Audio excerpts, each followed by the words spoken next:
sejahtera untuk kita semua. Semoga dalam keadaan sehat dimanapun Anda berada. Pada pertemuan hari ini kita akan membahas materi selanjutnya mengenai ayat jurnal penyesuaian atau yang biasa disebut dengan adjusting journal entry. Apa sih ayat jurnal penyesuaian ini? Nah, ayat jurnal penyesuaian ini adalah ayat jurnal yang dibuat untuk menyesuaikan akun dan saldo yang ada di dalam buku besar, untuk menjadi saldo yang sesungguhnya atau jadi saldo yang sebenarnya pada periode tersebut. Nah, dari kemarin kita sudah singgung pada saat membuat buku besar dan neraca saldo. Nah, di dalam neraca saldo itu kita sudah membahas yang namanya sudah akun atau sudah saldo yang sebenarnya. Nah, di sini kita bahas lagi, kok masih ada lagi yang namanya akun sebenarnya. Nah, apa sih yang dimaksud dengan akun sebenarnya? Nah, akun sebenarnya ini bukan berarti saldo yang ada di neraca saldo itu tidak benar. Tetapi dalam neraca saldo itu adalah keseluruhan, secara keseluruhan atau secara kumulatif semua akun dan saldo dicatat di dalam neraca saldo. Nah, pada saat penyesuaian, pada saat pembentukan ayat jurnal penyesuaian, ini adalah untuk menyesuaikan akun dan saldo pada periode tersebut. Oke. Nah, contohnya seperti apa? Contohnya adalah penyewaan tempat usaha atau penyewaan gedung.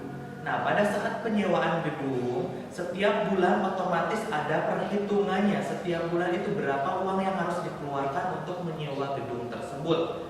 Nah, itu akan menentukan untuk laporan keuangan, Pada saat membuat laporan keuangan itu akan dibuat pada satu periode. Nah, misalkan di awal pemilik usaha atau pemilik perusahaan sudah membayar gedung itu untuk keseluruhan periode tertentu. Contohnya dalam 1 tahun, menyewa gedung untuk 1 tahun ke depan. Nah, pada saat membuat laporan, yang akan dibuat laporan itu tidak dalam 1 tahun ke depan, tapi sesuatu yang sudah dilakukan pada periode tersebut. Contohnya sekarang adalah bulan Februari. Nah, perusahaan tersebut menyewa gedung tersebut dari bulan Januari. Nah, otomatis pada saat membuat laporan keuangan, Februari dan Januari itulah yang akan dilaporkan. Nah, makanya diperlukan jurnal penyesuaian. Akan menyesuaikan akun-akun yang pada periode tersebut, Oke. Nah, kenapa sih kita harus membuat ayat jurnal penyesuaian? Ada 2 pokok atau 2 komponen penting yang mempengaruhi kita harus membuat ayat jurnal penyesuaian. Yang pertama adalah keadaan transaksi tersebut, informasi tersebut sudah dicatat tetapi belum terjadi. Yang pertama adalah saya ulang, yang pertama adalah sudah dicatat tapi transaksi itu belum terjadi. Nah, yang kedua sudah terjadi tapi belum dicatat. Seperti itu, Lalu di sini ada beberapa akun atau beberapa hal yang harus disesuaikan dalam membuat ayat jurnal penyesuaian. Ada 7 komponen penting yang harus dibuat atau disesuaikan. Yang pertama adalah beban dibayar di muka. Apa sih beban dibayar di muka? Segala bentuk biaya atau segala bentuk beban yang sudah dibayarkan pada awal periode ini disebut dengan beban dibayar di muka. Contohnya akan membayar beban asuransi.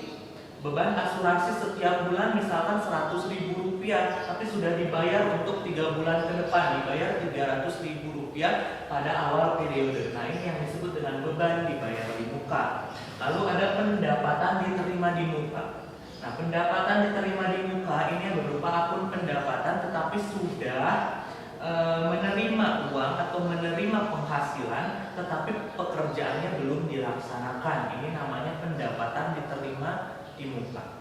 Lalu ada piutang pendapatan. Piutang pendapatan adalah kebalikan dari pendapatan diterima di muka. Kalau piutang pendapatan ini adalah pekerjaannya sudah dikerjakan tetapi hasilnya atau upahnya belum diberikan, Lalu ada yang keempat adalah beban masih harus dibayar. Contohnya apa? Misalkan beban gaji, hutang gaji ini harus dibayarkan.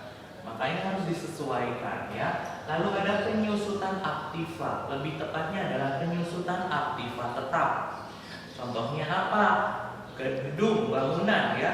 Bangunan dalam waktu 5 tahun dia otomatis biasanya dibuatkan jurnal penyesuaiannya karena sudah mengalami penyusutan atau nilai jual. Lalu ada kerugian piutang. Nah, kerugian piutang ini contohnya apa? Misalkan ada piutang pendapatan. Nah, di piutang pendapatan ini tidak semuanya dibayarkan atau diperkirakan akan mengalami sedikit kerugian. Nah, itu juga harus disesuaikan.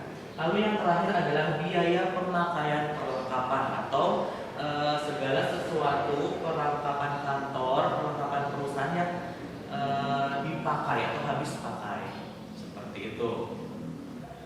Baik, kita coba lihat untuk contoh kasus keuangan untuk mengenai ayat jurnal penyesuaian ya untuk perusahaan jasa. Kita mulai dari yang contoh pertama, biaya dibayar di muka atau beban dibayar di muka. Contoh kasusnya di sini adalah perusahaan membayarkan sebesar Rp1.200.000 ya untuk asuransi periode 2 Februari 2019 sampai dengan 2 Februari 2020. Nah, maka untuk membuat ayat jurnal penyesuaian ini ada 2 cara atau 2 teknik pembuatan ayat jurnal penyesuaian. Untuk beban ya, untuk beban yang pertama itu dengan menggunakan pendekatan raja atau persekot biaya ya istilahnya itu. Nah, di mana pada saat membuat ini adalah saldo yang ditulis di jurnal penyesuaian ini adalah saldo yang sudah terpakai. Nah, bisa kita lihat caranya bagaimana kita menentukan nilai saldo yang sudah terpakai. Nah, kita lihat 2 Februari 2019 sampai 2 Februari 2020 itu adalah 12 bulan. Nah, untuk 12 bulan ini sudah dibayar Rp1.200.000. Cara menghitungnya bagaimana? Rp1.200.000 akan dibagi 12 bulan. Maka setiap bulannya akan ditemukan atau diketahui nilai beban yang harus dibayarkan untuk asuransi tersebut adalah Rp100.000 per bulan. Nah, kita lihat ini adalah periode Desember. Nah, untuk periode Desember sudah berapa bulan yang sudah terpakai? Kita hitung dari mulai Februari 2019, Februari, Maret, April, Mei, Juni, Juli, Agustus, September, Oktober, November, Desember ya. Kita hitung itu adalah 10 bulan ya. Untuk 10 bulan, nah kita kalikan 100.000 dikali 10 bulan hasilnya adalah Rp1.000.000 ya. Untuk Rp1.000.000 ini adalah beban yang sudah terpakai. Maka kalau kita menggunakan pendekatan raca, akun yang akan ditulis dalam jurnal penyesuaian adalah asuransi dibayar di muka pada kas ya. Asuransi dibayar di mukanya berapa? 1.200.000 dan kas adalah 1.200.000. Nah, kita sesuaikan dengan menggunakan pendekatan raca. Nah, akan menjadi biaya asuransinya adalah 1 juta dan asuransi dibayar di mukanya adalah 1 juta. Jadi biaya asuransi pada asuransi dibayar di muka itu adalah pendekatan raca. Lalu ada yang menggunakan dengan pendekatan laba rugi atau sebagai biaya dicatatnya. Nah, misalkan di jurnalnya sudah tertulis biaya asuransi sebesar Rp1.200.000 pada kas Rp1.200.000 akan dicatat pada ayat jurnal penyesuaian sebagai asuransi dibayar di muka Rp200.000 pada biaya asuransi sebesar Rp200.000. Nah, Rp200.000 ini adalah yang belum terpakai. Yang belum terpakai inilah yang disebut dengan pendekatan laba rugi. Oke. Kita lanjut yang kedua, contoh kasus pendapatan diterima di muka. Contohnya adalah perusahaan menerima pendapatan sewa untuk 2 2 tahun ya. Untuk 2 tahun sebesar 3 juta rupiah, diterima 30 Juni 2019. Nah, maka untuk perhitungan biaya sewa yang sudah terpakai sampai bulan Desember 2019 adalah terhitung 6 bulan ya. Maka perhitungannya adalah 3 juta rupiah dibagi 24 bulan. Kenapa dibagi 24 bulan? Karena di situ sudah ada keterangan 2 tahun, sewa untuk 2 tahun. 2 tahun itu adalah 12 bulan dikali 2, maka hasilnya adalah 24 bulan. Nah, setiap bulannya berapa? 3 juta dibagi 24, hasilnya adalah Rp125.000. Nah, Rp125.000 akan dikali 6 bulan, maka hasilnya adalah Rp750.000 untuk yang sudah terpakai. Sama dengan beban dibayar di muka, pencatatannya ada 2 metode ya. Yang pertama adalah metode pendekatan raja atau utang pendapatan ya. Di situ kalau dalam jurnal umumnya tercatat kas pada sewa diterima di muka, kasnya 3 juta. Nah, sewa dibayar di mukanya adalah 3 juta. Nah, pada AJP-nya atau ayat jurnal penyesuaiannya kita catat sebagai apa? Sewa diterima di muka Rp750.000 pada pendapatan sewa sebesar Rp750.000. Tapi kita lihat untuk cara pembuatan ayat jurnal penyesuaian dengan menggunakan metode pendekatan laba rugi. Nah, untuk pendekatan laba rugi sama seperti tadi ya, beban dibayar di muka, tinggal dibalik aja pendapatan sewanya pada debit dan sewa diterima di mukanya pada kredit. Tapi ingat, untuk saldonya harus ditulis saldo yang belum terpakai. Berapa saldo yang belum terpakai? Pendapatan sewa sebesar Rp2.250.000 akan dicatat pada sewa diterima di muka sebesar Rp2.250.000. Jadi yang 2 metode itu, yang memiliki 2 metode itu hanya pendapatan dibayar di muka dan beban dibayar di muka. Selebihnya kita lihat contoh yang ketiga adalah biaya harus dibayar. Nah, biaya yang harus dibayar ini akunnya gampang, tinggal biaya dan utang biaya tersebut ya. Contohnya di sini masih harus dibayar gaji pegawai Rp300.000, maka akan dicatat pada jurnal penyesuaiannya biaya gaji Rp300.000 pada kredit utang gaji Rp300.000. Gampang ya. Lalu yang keempat adalah pendapatan yang harus diterima. Sama ya, pendapatan harus diterima, tulis sesuai dengan kasusnya di situ. Masih harus diterima pendapatan bunga untuk 2 bulan ya, masing-masing adalah Rp120.000. Nah, catatannya seperti apa pada AJP? Pencatatannya adalah piutang bunga sebesar Rp240.000 akan dicatat pendapatan pada pendapatan bunga Rp240.000. Jadi akun yang dipakai adalah piutang, bunga, dan pendapatan bunga.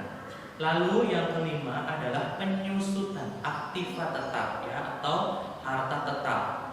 Contohnya adalah kendaraan. Kendaraan mengalami penyusutan. Per tahunnya adalah 10% untuk harga Rp70 juta. Nah, maka AJP-nya apa? Kita hitung aja. 10% dari 70 juta berapa? Ya, akan ditemukan Rp7 juta. Cara pencatatannya adalah biaya penyusutan pada akumulasi penyusutan ya. Lanjut. Untuk kerugian piutang. Kerugian piutang ini akan menimbulkan akun kerugian piutang pada cadangan kerugian piutang. Nah, contohnya di sini ada 1 juta piutang perusahaan, tapi diperkirakan 10%-nya tidak bisa ditagih. Nah, yang 10% ini akan mengakibatkan kerugian piutang. Nah, cara pencatatannya adalah Kita hitung aja 10% dari 1 juta berapa ya. Kita tulis kerugian piutangnya adalah 100.000 pada cadangan kerugian piutang 100.000. Dan yang terakhir adalah biaya pemakaian perlengkapan. Ya, di sini sama kayak kerugian piutang, kita tulis aja di sini. Contoh kasusnya adalah saldo perlengkapan awal tahun 1 juta. Ternyata pada akhir tahun perlengkapan tinggal 800.000 atau sisanya 800.000. Nah, yang akan dicatat itu yang sudah terpakai, yaitu biaya pemakaian perlengkapan 200.000 pada cadangan perlengkapan 200.000 rupiah. Seperti itu ya. Jadi ada 7 hal pokok yang harus disesuaikan pada ayat jurnal penyesuaian. Oke, jadi itu pembahasan materi hari ini. Kita sudah mengenal yang namanya ayat jurnal penyesuaian. Untuk selanjutnya kita akan menyusun yang namanya neraca lanjur atau kertas kerja untuk mempersiapkan laporan keuangan perusahaan ya.